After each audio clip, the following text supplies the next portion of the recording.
But what are the dangers of keeping these drugs at home? There are a number of dangers. Parents should know that leftover drugs are dangerous because they may be accidentally ingested by children. Either adults don't keep the bottles properly closed and stored, or because even many kids can sometimes open child-proof lids. Patients may use the drugs after their expiration date. The leftover drugs may be taken for the wrong reasons. For example, someone may have a viral infection and self-prescribe to leftover into microbial that was prescribed for a bacterial infection, but that drug will have no effect as the viral infections. Drugs that are left over might be given to or taken by someone else who may have had a serious allergy to the medicine and who for that reason would not be prescribed to medicine under the supervision of a physician. Finally, inappropriate use of drugs promotes drug resistance if the drug is taken for the wrong indication, the wrong duration, or the wrong dosage. Todd, what can people do about this? How can the situation be improved? I think physicians, patients, and parents of patients can take steps to improve the situation. First of all, physicians should prescribe the drug only when appropriate, only in the correct amount, and only for the correct duration. Also, though, the physician must stress to the patient that the full course of the drug must be taken. This is recommended even if symptoms are resolved before the end of the prescription, and parents of children on antibiotics need to ensure they complete their course as well.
English, as you have already read, is not a pure language.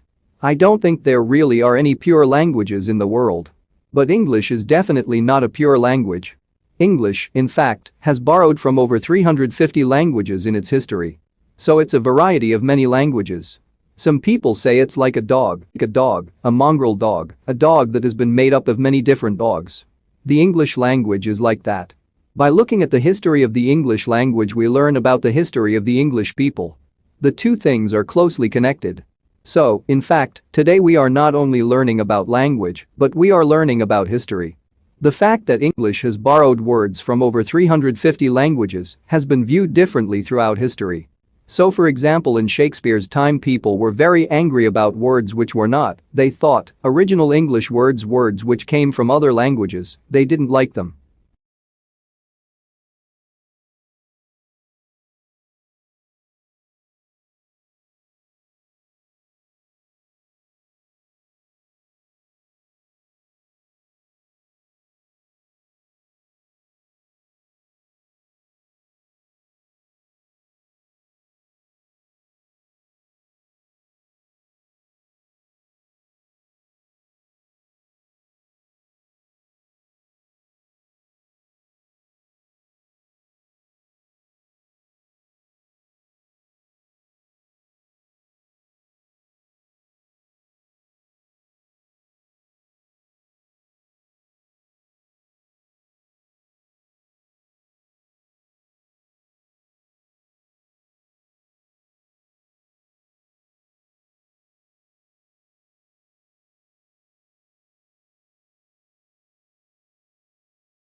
Now, I thought I'd finish by just briefly describing a few different patterns of migration.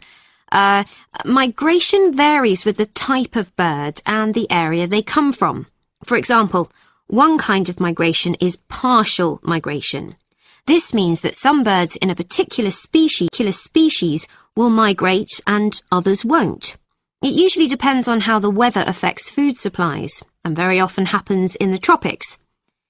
In another migratory pattern, a bird called an Arctic tern migrates the whole length of the globe from the North Pole to the south. The Arctic tern travels between 12 and 15,000 kilometers each way when it migrates in a complete circle around the world. It's quite amazing. Right, and lastly, I'd like to mention a pattern which isn't nearly as spectacular, but is very interesting. And this is the way many birds migrate across North America. In this pattern, the birds fly northwards in the west of the country and then back south again in the east. So, if you imagine it, they're actually migrating in a circular pattern, like the hands of a clock, not in a straight line, as we might think.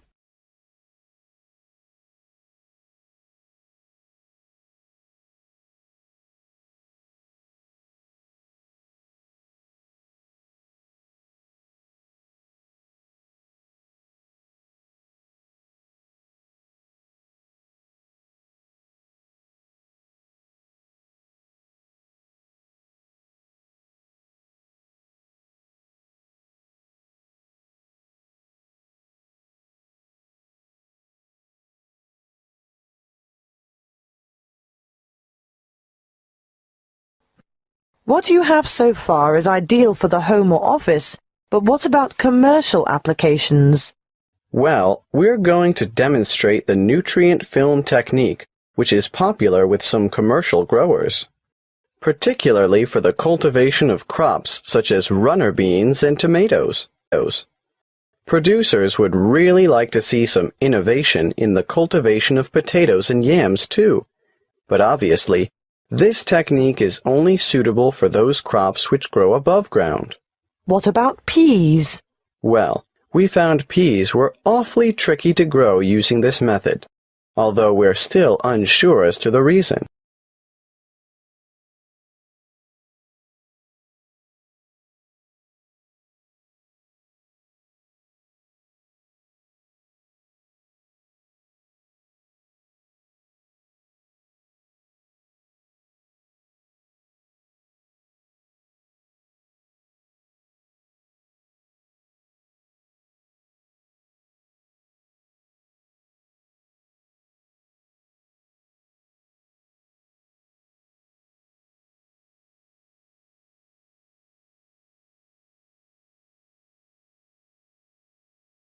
We need to work together across borders to solve global issues. In the modern world, no wall or border can protect us from crisis. We have no other choice but to unite. And we need to do it fast. In 2016, I was devastated by the UK's decision to leave the European Union. I'm French, and for me the EU is a symbol of a more open and global society. But suddenly my beliefs were shattered, and I wasn't alone in feeling this way. My partner Andrea, who is Italian, and Damien, a German friend, also felt the shock of seeing the world turning inward. We realized that despite being from 3 different countries, we witnessed the same challenges. Migration flows being dealt with in an inhuman manner, climate change or high youth unemployment. And we also had the same hopes and dreams in our everyday lives. We also realized that to solve European issues, the outdated model of always putting national interests first had to go.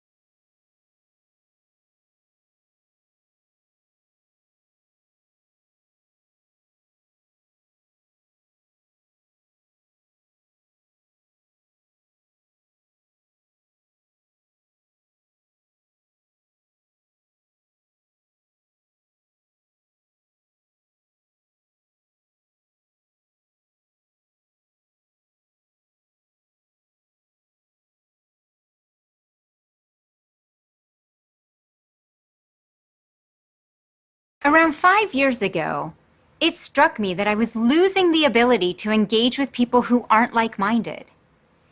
The idea of discussing hot-button issues with my fellow Americans was starting to give me more heartburn than the times that I engaged with suspected extremists overseas.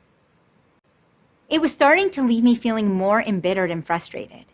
And so just like that, I shifted my entire focus from global national security threats to trying to understand what was causing this push towards extreme polarization at home. As a former CIA officer and diplomat who spent years working on counter-extremism issues, I started to fear that this was becoming a far greater threat to our democracy than any foreign adversary. And so I started digging in, and I started speaking out, which eventually led me to being hired at Facebook.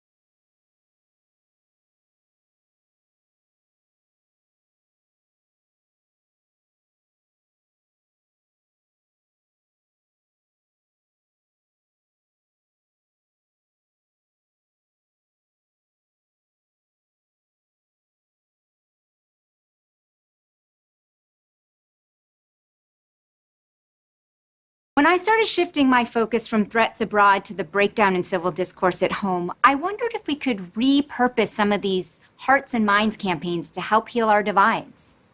Our more than 200-year experiment with democracy works in large part because we are able to openly and passionately debate our ideas for the best solutions. But while I still deeply believe in the power of face-to-face civil discourse, it just cannot compete with the polarizing effects and scale of social media right now. The people who are sucked down these rabbit holes of social media outrage often feel far harder to break of their ideological mindsets than those vulnerable communities I worked with ever were.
People, animals, plants, and fungi all get diseases.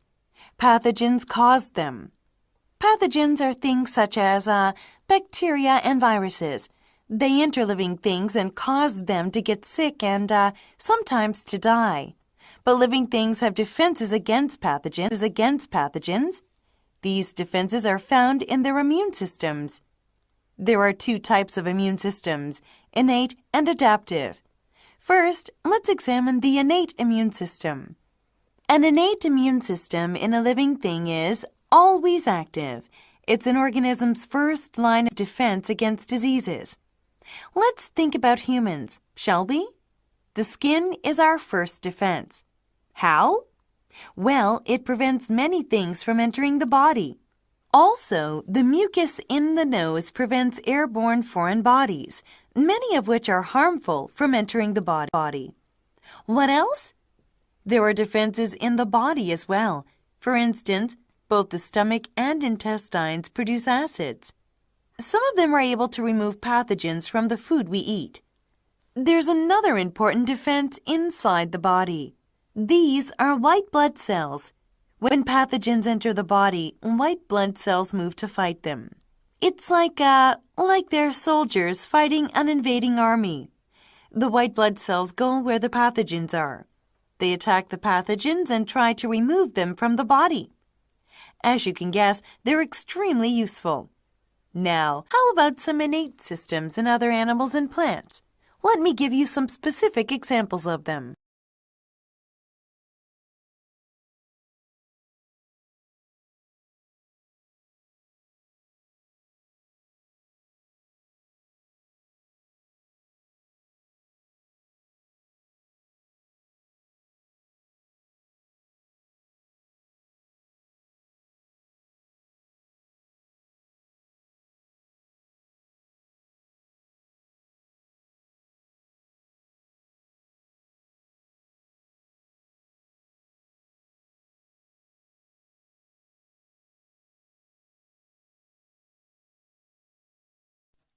We all know that journalists often make things sound worse than they are, but they aren't the only ones.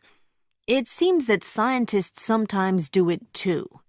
In the past, scientists have claimed that the Great Pacific Garbage Patch, that's the area in the Pacific Ocean where plastic waste has collected together to create one kind of big garbage island. Anyway, they have claimed that this area of garbage is twice the size of the state of Texas, or 20 times the size of England. Some scientists even said that there's more plastic in that ocean than plankton. That's the tiny animals and plants that fish eat. But a new report shows that while there is a very serious problem for the environment, it's not as great as many scientists have said. The research showed that the garbage covers an area that's much smaller than Texas. And while plastic can harm some sea life, it actually feeds other tiny living creatures. For this reason, the report concludes that we shouldn't try to remove the plastic, but should focus on stopping more garbage from entering the ocean so it doesn't get worse in the future.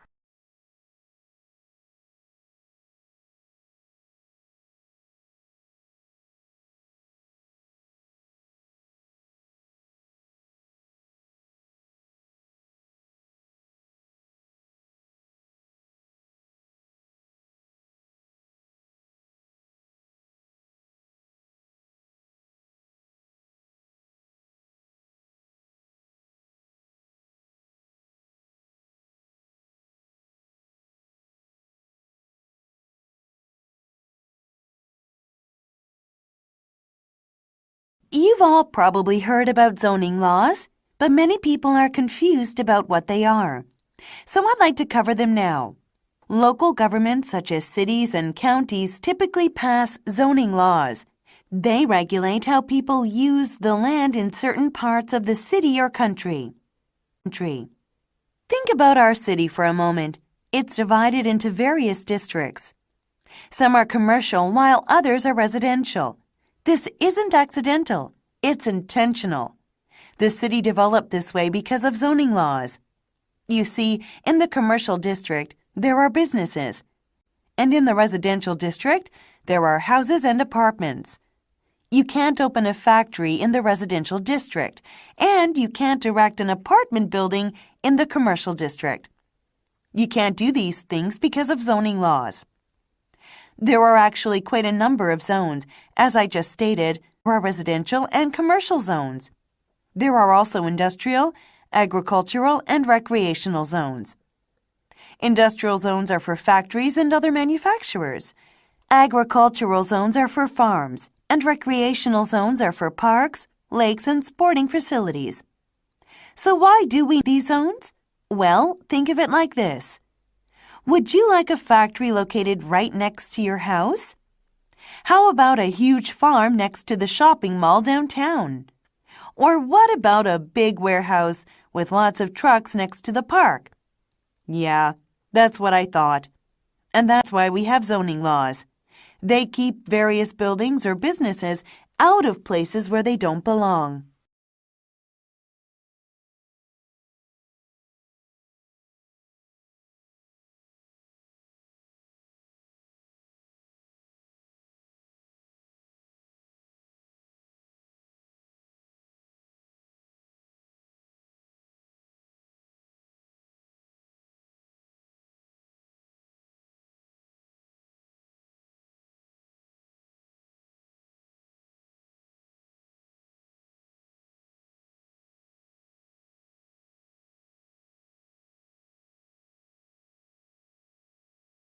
Now let's talk a video. Video and audio is a tool for mobile, and here is the thing. It also works beautifully for social media and web too. It kills 3 birds in 1 stone. Do you know why TV does so well and films do so well? So really easy answer, we humans react best to seeing the picture, other human beings talking back to us, and playing all these stories or whatnot. Yet you will find that most of the web is texted, yet when I have a 4-minute video, it does better, or when I have the slideshow that an audio track to it. They do so much better than all my other content because we need that. This is a flat screen, we need to live it up somehow. This is a small screen, it's not easy to read lengthy text, but if I create a lengthy article, and then I create a 3-minute video or a set of 3-minute videos about it, then I am not repurposed to the use. I have differentiated from all my competitors, and I use a fancy QR code to link to these. Oh my god, we're innovating at the spear. Oh.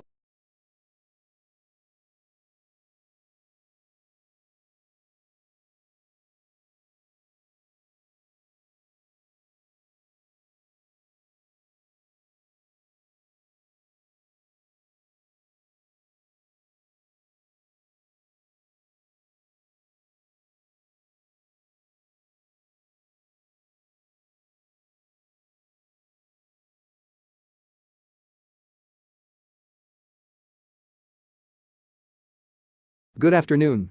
Miss Davis. I was told by James that you wanted to see me in your office. Oh, I did? Thank you for coming. Jean. Have a seat. How are you? Is everything going fine? Yes, pretty much. What about you? Miss Davis? I haven't seen you for a while. Yes, I was away for a while. Actually. I went to Arizona and met your mother there. Didn't she tell you about it? No, she didn't, but that's great. How is she? She is fine to me. She is still as exuberant as she was 20 years ago.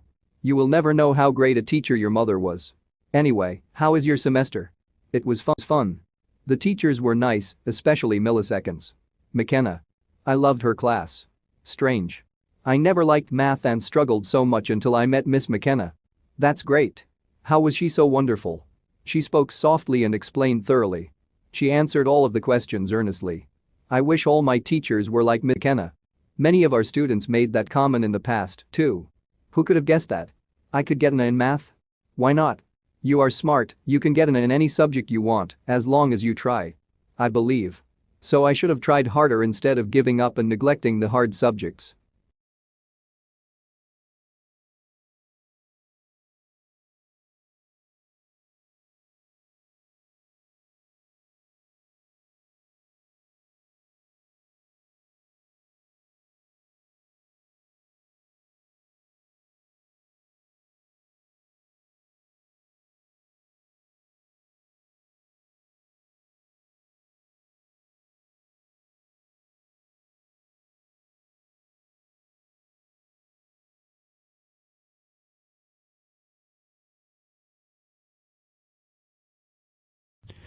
The body of the worker bee is divided into 3 segments: head, thorax, and abdomen. On the head are the mandibles, the jaw-like organs which enable the bees to perform the necessary hive duties and to mold the wax and build their combs. The honeybee's 4 wings and 6 legs are fastened to the thorax. Located in the abdomen are the honey sac and the sting, with its highly developed poison sac. The sting is used by the workers for self-defense and for the protection of their colony. The worker uses her sting only once, for in doing so, she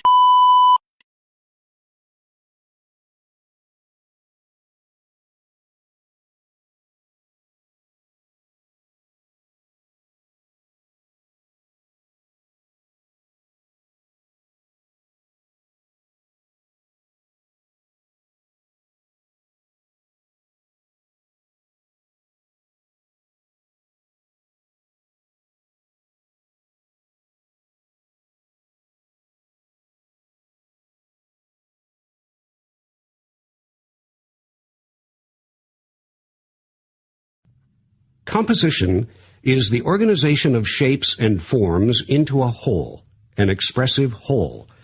The elements of composition, line, shape, tone, and color, need to be well arranged, need to be ordered, they need to be coherent, just like the words and phrases and sentences in a piece of writing. All paintings have a compositional element. Successful paintings sort of suggest the third dimension, the sense that the design goes beyond the picture frame. A picture's unity, which includes the shapes, tones, and colors, is linked to what the artist has to say. The artist's message is strongest when it's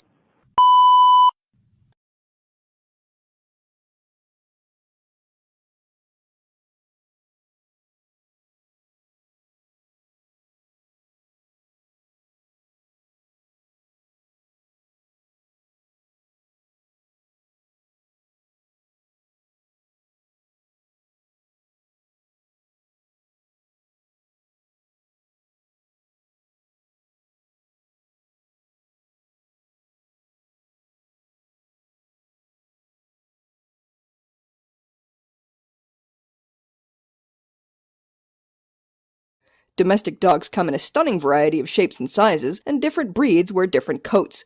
They can have short hair or long hair, or fur that's straight, wavy, curly, wiry, or smooth. To find the genes responsible for this furry rainbow, scientists scanned the DNA of 1,000 individual dogs from 80 different breeds, and they found that every coat's appearance boils down to 3 simple traits: length, curl, and texture, and that each of these traits is controlled by just one gene. So a long-haired golden retriever has one variant of a gene called FGF5, whereas a short-haired lab has another.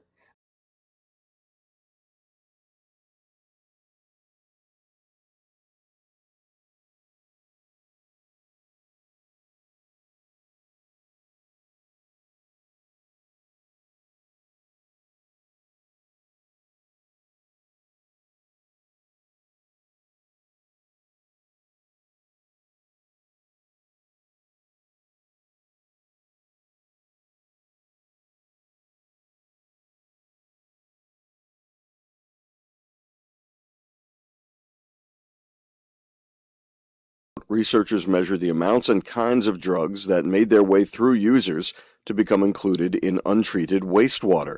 This first-of-its-kind research is reported in the journal Addiction. 96 municipal water treatment facilities across Oregon volunteered for the study, which concentrated on finding evidence of the drugs meth, cocaine, and ecstasy. All samples were collected on the same day in areas that include about 2/3 of that state's population.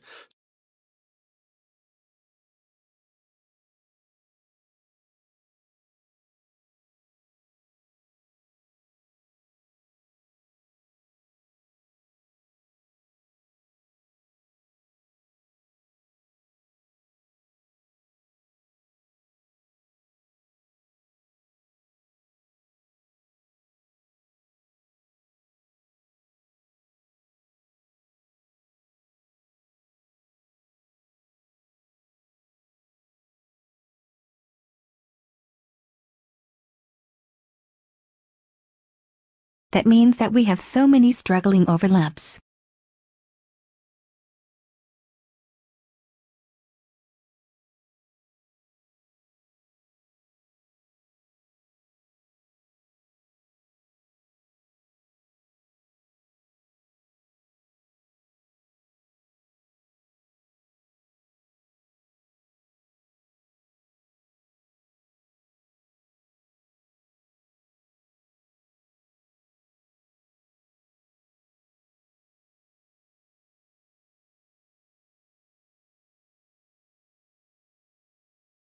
The article reflects a number of very interesting experiments.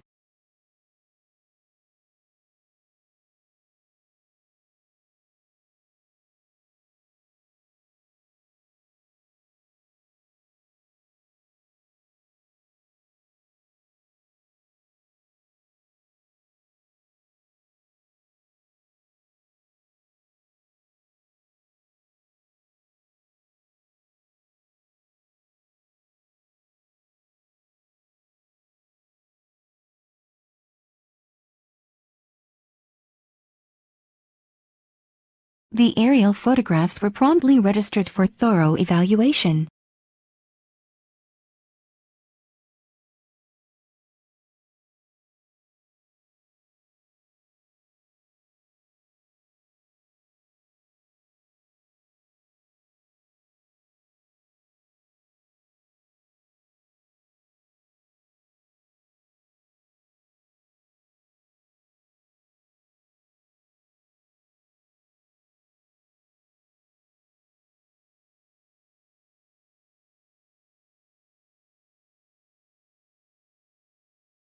The teacher asked the group to commence the task.